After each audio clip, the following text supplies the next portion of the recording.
Hello नमस्कार, स्वागत है मैथ्स पॉइंट पर।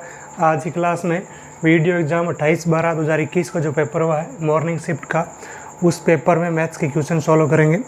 पहला क्वेश्चन है, एक आयत की लंबाई में 20% वृद्धि करने और चौड़ाई में 20% कमी करने पर आयत के क्षेत्रफल में क्या परिवर्तन होगा, वृद्धि या कमी % बताना है। देखो, ये एक आयत है जिसकी लंबाई 10 है और चौड़ाई भी हम 10 मान लेते हैं। अब क्या करना है, लंबाई में 20% की वृद्धि करनी है, तो 10 का 20% होता है 2, तो 2 प्लस करना है, तो ये हो गया 12। और चौड़ाई में 2 कम करना है, 20% कम करना है, तो 2 कम कर देंगे तो ये चौड़ाई होगी 8।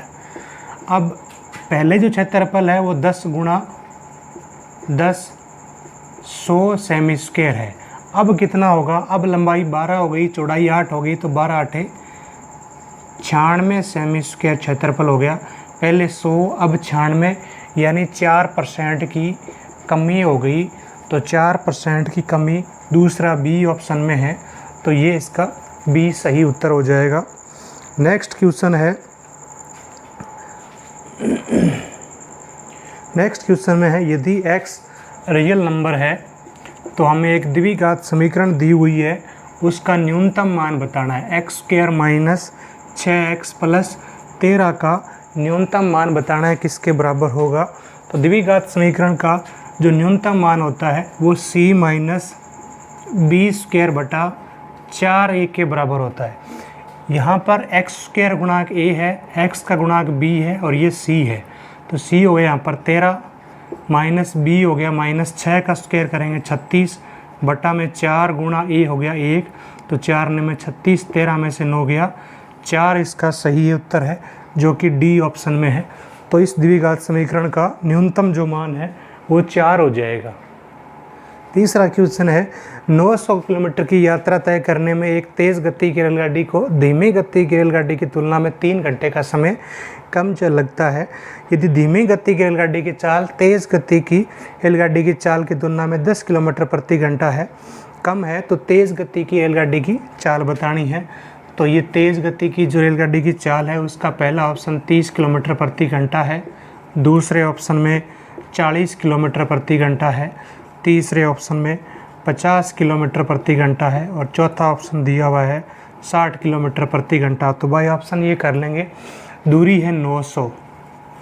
अब जो स्पीड है वो तेज़ गति की गाड़ी अगर 30 है तो इसको जो टाइम लगेगा वो 30 घंटे लगेगा। अब जो धीरे चल रही है उसकी चाल इससे 10 कम है, तो उसकी 20 होगी, तो 900 में 20 का भाग देंगे तो इसको 45 घंटे लगेगा। अब दोनों का जो डिफरेंस है वो 3 घंटे का होना चाहिए, यहाँ पर 15 घंटे का आ गया, तो ये ऑप्शन सही नहीं होगा। दूसरा ऑप्शन, अगर 40 किलोमीटर प्रति घंटे की चाल से चलती है जो तेज़ गति की रेलगाड़ी है, तो उसको कितना टाइम लगेगा, 4 दूनी 8 और 22.5 घंटे लगेगा। और स्लो चल रही है वो 30 किलोमीटर प्रति घंटे की स्पीड से चलेगी, तो 30 घंटे लगेगा, जो कि डिफरेंस अब भी 3 से ज़्यादा है। अगर ये ऑप्शन हम 60 वाला रख के देखें तो 60 किलोमीटर प्रति घंटे की स्पीड से चल रही है तेज़ चलने वाली गाड़ी, तो उसको टाइम लगेगा 90 में 6 का भाग देने पर 15 घंटे। और जो धीरे चल रही है वो इससे 10 किलोमीटर प्रति घंटे की स्पीड कम है, तो उसकी चाल हो जाएगी 50 और इसमें 5 का भाग देंगे तो 18 घंटे लगेंगे। अब देखो, जो स्लो चल रही है उसको 18 घंटे लग रहे हैं, इसको 15 लग रहे हैं, यानी कि 3 घंटे का अंतर है, तो ये इसका ऑप्शन सही हो जाएगा। तेज़ चलने वाली गाड़ी की चाल 60 किलोमीटर प्रति घंटे है। नेक्स्ट क्वेश्चन है, 3 संख्याओं का अनुपात 4:5:6 है और इनका एलसीएम जो है वो 3600 है, तो इनका एचसीएफ ज्ञात करना है। देखो, मान लेते हैं पहली संख्या 4x है, दूसरी 5x है और तीसरी 6x है। अब इनका एचसीएफ x हो जाएगा। दिया हुआ में एलसीएम है, तो इनका एलसीएम निकालना है, क्या होगा, तो एक तो एलसीएम हो गया x और 4 और 5 और 6 का एलसीएम लेना है। 4 5 6 का एलसीएम होगा 60 और ये एलसीएम दे रखा है 3600। यहाँ से जो x का मान होगा वही इनका एचसीएफ होगा, क्योंकि इन तीनों संख्याओं का एचसीएफ x है। तो कुल मिलाकर के जो एलसीएम दिया हुआ है उसमें इन तीनों संख्याओं के एलसीएम का भाग देना है, तो 60 आएगा। तो यहाँ पर एलसीएम एचसीएफ जो है वो 60 हो जाएगा और 60 तीसरे ऑप्शन में सही, सी सही हो जाएगा। नेक्स्ट क्वेश्चन है, एक वृत्त की दो समांतर जीवाएं 6 सेमी और 8 सेमी की लंबाई है। ये वृत्त है, ये इसका सेंटर है। एक जीवा की लंबाई 6 सेंटीमीटर है और एक 8 सेंटीमीटर की लंबाई है। जो केंद्र के नज़दीक जीवा है वो लंबाई ज़्यादा होगी 8, जो दूर है उसकी लंबाई कम होगी 6, और इनकी बीच की दूरी 1 सेंटीमीटर है। ये बीच की दूरी यहाँ से यहाँ तक 1 सेंटीमीटर है। तो हमें ये त्रिज्या बतानी है कितनी होगी। देखो ये 4 होगा, क्योंकि जीवा जो है वह समद्विभाजित होती है, केंद्र से जीवा पर लंब डाला जाए तो। और ये 6 है तो यहाँ से यहाँ तक 3 होगी। अब पाइथागोरस त्रिक को समझे, ये समकोण त्रिभुज है, ये कर्णभुजा है, तो 3 होगी, ये 4 होगी और ये 5 होगी, क्योंकि पाइथागोरस त्रिक में सबसे बड़ी भुजा का स्क्वायर अन्य दो भुजा के स्क्वायर के जोड़ के बराबर होता है। तो ये 3 4 5 होगी। और ये त्रिज्या 5 है तो ये त्रिज्या भी 5 ही होनी चाहिए। और इसकी ये 3 है तो ये टोटल 4 हो जाएगी, 3 और 1 4। तो कुल मिलाकर ये 5 है। और वृत्त की त्रिज्या पूछिए जो कि कितनी हो जाएगी, 5 हो जाएगी। और 5 डी ऑप्शन में है, तो इसका डी ऑप्शन सही है। नेक्स्ट क्वेश्चन है, किसी धनराशि पर किसी वार्षिक ब्याज की दर से साधारण ब्याज मूलधन का 25/16 है। यदि दर प्रतिशत और वर्षों में समय को प्रतिशत करने वाली संख्या बराबर हो तो ब्याज की दर बतानी है। तो ब्याज की दर का जो सूत्र होता है साधारण ब्याज में, वो 100 गुणा यहाँ पर आता है ब्याज, और ब्याज दे रखा है 25/16 गुणा मूलधन का, और मूलधन हो गया 1 गुणा में यहाँ पर समय लिखना है। और समय वो कह रहा है कि जो दर है वही समय है, दर r% है तो समय भी r वर्ष है। तो अब हमें दर ज्ञात करनी है, तो r को r से गुणा करेंगे r², और इस साइड में बच गया 100 गुणा 25/16 एकम 16। ये स्क्वायर हटाएंगे तो इसके ऊपर √ आ जाएगा। 100 का √ 10, 25 का √ 5, 16 का √ 4, और 2 का भाग देंगे तो 2, इसमें 2 का भाग देंगे 5, 5 5 25/2, यानी कि 12 सही 1/2% दर होगी, जो कि डी ऑप्शन इसका सही हो जाएगा। 12 सही 1/2% वार्षिक। नेक्स्ट क्वेश्चन है, 6 पेन और 3 पेंसिल का मूल्य 84 रुपये है। यदि एक पेन के मूल्य का 1/3 और एक पेंसिल के मूल्य के बराबर है तो 4 पेन और 5 पेंसिलों का कुल मूल्य बताना है। देखो 6 पेन के मूल्य को हम x लिख लेते हैं, तो 6x हो गया, प्लस 3 पेंसिल, एक पेंसिल का y रुपये है तो 3 पेंसिल का 3y बराबर 84 रुपये। दूसरी समीकरण बनेगी, एक पेन के मूल्य का 1/3, तो पेन का मूल्य x है, उसका 1/3 1/3, ये जो बराबर है वो एक पेंसिल के मूल्य के बराबर है, तो पेंसिल का मूल्य y हो गया। तो x बराबर यहाँ पर 3 गुणा y, 3y हो गया। और ये x का मान अगर यहाँ पर रखें 3y, तो 6 × 18 और 3 21y हो गया। और 21y अगर 84 के बराबर है तो y का मान 84/21, 21 चौके 84, यानी 4 रुपये। यहाँ y का मान 4 हो गया। इसका मतलब ये हो गया कि पेंसिल जो है वो एक पेंसिल वो 4 रुपये की है। अब हम यहाँ पर पेन का मूल्य पता कर सकते हैं। एक पेंसिल 4 रुपये की, तो 3 होगी, 4 थी 12 की, प्लस 12 इधर आकर के -12 हो गया। 84 में से 12 घटाएंगे 72, और x का मान बताना है तो 72, ये 6 भाग में गया, 12 × 72, यानी एक पेन 12 रुपये का है और एक पेंसिल 4 रुपये की है। अब पूछा है 4 पेन का मूल्य, एक पेन का मूल्य 12 रुपये है तो 4 पेन का मूल्य 12 चौके 48 रुपये हो गया। और 5 पेंसिल का, एक पेंसिल का मूल्य एक पेंसिल का मूल्य 4 रुपये है, तो 5 पेंसिल का मूल्य 5 चौके 20 हो गया। तो 68, 48 और 20 हो गया 68। 68 है आपका बी ऑप्शन इसका सही हो जाएगा, 4 पेन और 5 पेंसिलों का मूल्य। नेक्स्ट क्वेश्चन है, y बराबर 2x - x²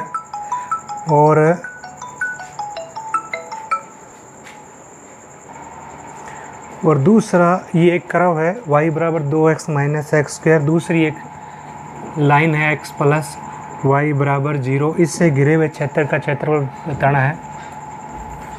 तो ये पैराबोला है जिसका शीर्ष जो है वो yx है, y बराबर 2x - x²। दूसरा x प्लस y, यानी y बराबर होगा -x, इस तरीके से। उसके बाद में हमें क्या करना होगा, इन दोनों के बीच का जो क्षेत्र है उसका क्षेत्रफल ज्ञात करना है। उसके लिए क्या करना होगा, एक पॉइंट तो इन दोनों का ये हो गया 0 0, यानी x का मान 0, y का मान भी 0। दूसरा y बराबर माइनस एक्स इसमें रख के हम x का मान पता करेंगे। y की जगह ये माइनस एक्स लिख दिया है। माइनस एक्स स्क्वायर बाईं तरफ जाएगा प्लस एक्स स्क्वायर, ये माइनस एक्स इधर आएगा प्लस एक्स, 2x 3x हो गया। तो एक्स स्क्वायर माइनस 3x बराबर 0, x कॉमन लेने पर x माइनस 3 बराबर 0। तो एक तो x बराबर 0 हो गया, दूसरा x माइनस 3 0 के बराबर है, तो x का मान 3 हो गया यहाँ पर। तो x की जो लिमिट हो गई वो 0 से 3 की हो गई, 0 से 3 की हो गई। अब हमें क्या करना है, इसका x के सापेक्ष इसके इंटीग्रेशन करना है, 2x माइनस एक्स स्क्वायर, और उसके बाद में इसका लिमिट वही 0 से 3। इसमें से ये घटाएंगे तो हमें इसका जो बीच का जो क्षेत्र है वो फल वो आ जाएगा। तो इसका इंटीग्रेशन करेंगे तो एक्स स्क्वायर बटा 2 आएगा, 2 कट जाएगा तो एक्स स्क्वायर आएगा, यहाँ आएगा एक्स क्यूब बटा 3, लिमिट लगानी है 0 से 3, और ये करेंगे तो माइनस एक्स स्क्वायर बटा 2, लिमिट 0 से 3। अब लिमिट अप्लाई करनी है तो ये 3 का स्क्वायर हो गया 9, माइनस 3 की पावर 3 27 बटा 3, 9 हो गया, 9 माइनस 0, ये तो 0 बन गया।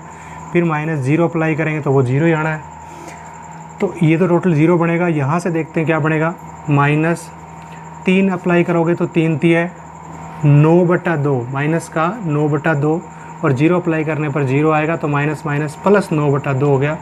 तो इसका जो क्षेत्रफल है वो 9 बटा 2 वर्ग का ही होगा। ए ऑप्शन इसका सही है।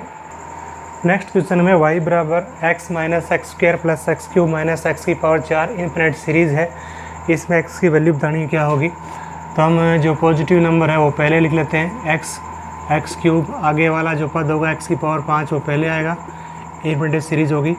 आगे जो नेगेटिव नंबर और में नेगेटिव कॉमन ले लेते हैं, तो बचेगा एक्स स्क्वायर, और ये नेगेटिव कॉमन ले लिया था x की पावर 4, आगे x की पावर 6, इनफिनिट तक ये सीरीज़ है।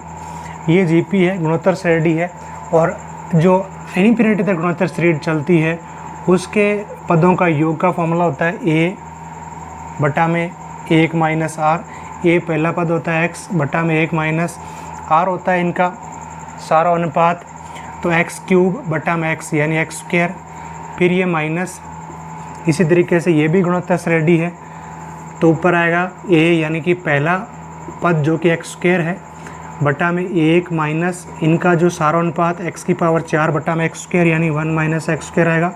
इनका एलसीएम लेकर घटाएंगे, 1 minus x square 1 minus x square यही आएगा, ऊपर x माइनस एक्स स्क्वायर, ऊपर अगर x कॉमन लें तो ये आएगा 1 माइनस एक्स बटा में 1 माइनस एक्स स्क्वायर।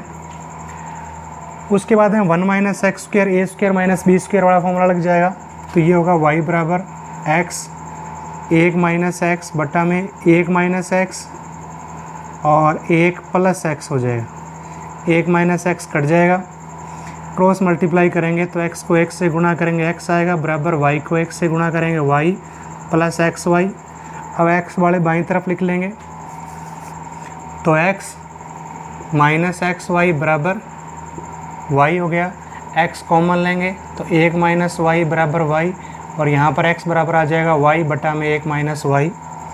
x का मान हो जाएगा y बटा में 1 माइनस वाई।